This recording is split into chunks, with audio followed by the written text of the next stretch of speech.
My name is Kelly Gamble. I am the author of They Call Me Crazy and an instructor in the Humanities and Communications departments at Southeastern Oklahoma State University, McCurtain County campus. Kate Chopin holds a special place in my heart. I was first introduced to her as an undergrad, and her work became the focus of my master's thesis.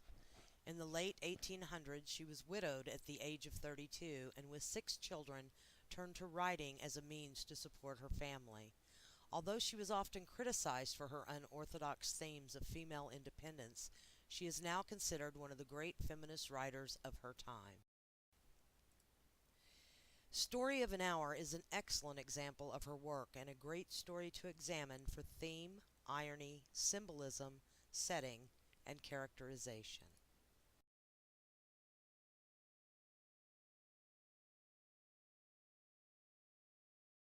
That Mrs. Mallard was afflicted with heart trouble, great care was taken to break to her as gently as possible the news of her husband's death. It was her sister Josephine who told her, in broken sentences, veiled hints that revealed in half concealing. Her husband's friend Richard was there too, near her. It was he who had been in the newspaper office when intelligence of the railroad disaster was received, with Brentley Mallard's name leading the list of killed. He had only taken the time to assure himself of its truth by a second telegram, and had hastened to forestall any less careful, less tender friend in bearing the sad message.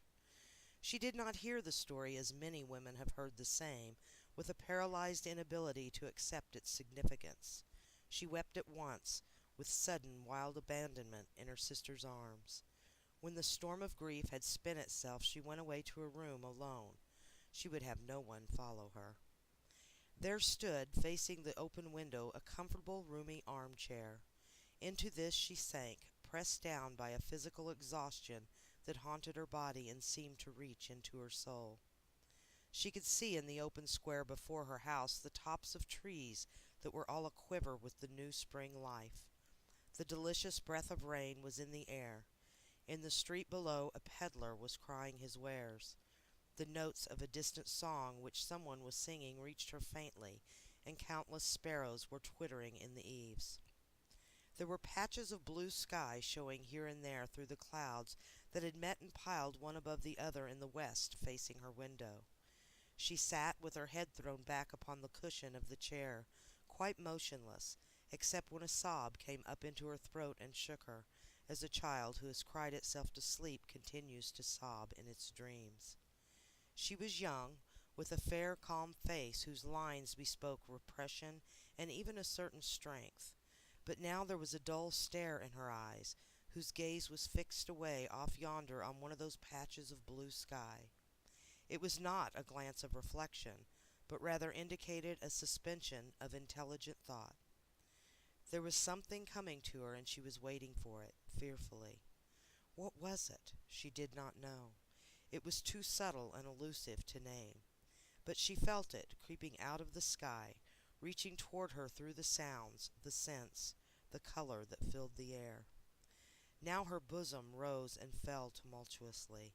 She was beginning to recognize this thing that was approaching to possess her, and she was striving to beat it back with her will, as powerless as her two white, slender hands would have been. When she abandoned herself, a little whispered word escaped her slightly parted lips. She said it over and over under her breath. Free, free, free. The vacant stare and the look of terror that had followed it went from her eyes. They stayed keen and bright. Her pulses beat fast, and the coursing blood warmed and relaxed every inch of her body. She did not stop to ask if it were or were not a monstrous joy that held her.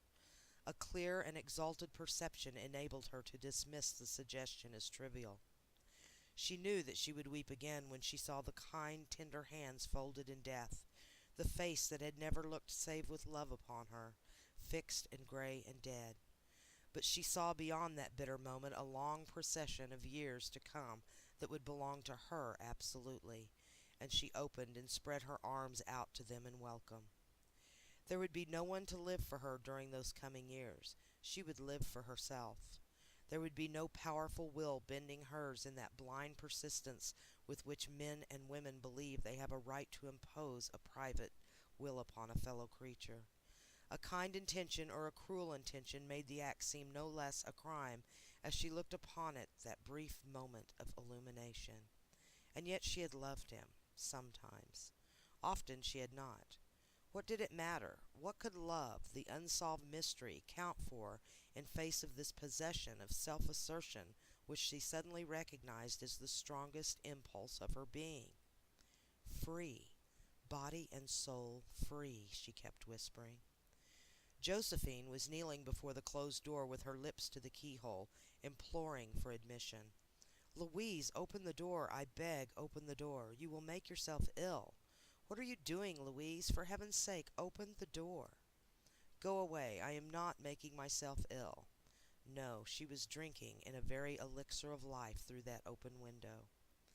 Her fancy was running riot along those days ahead of her, spring days and summer days and all sorts of days that would be her own.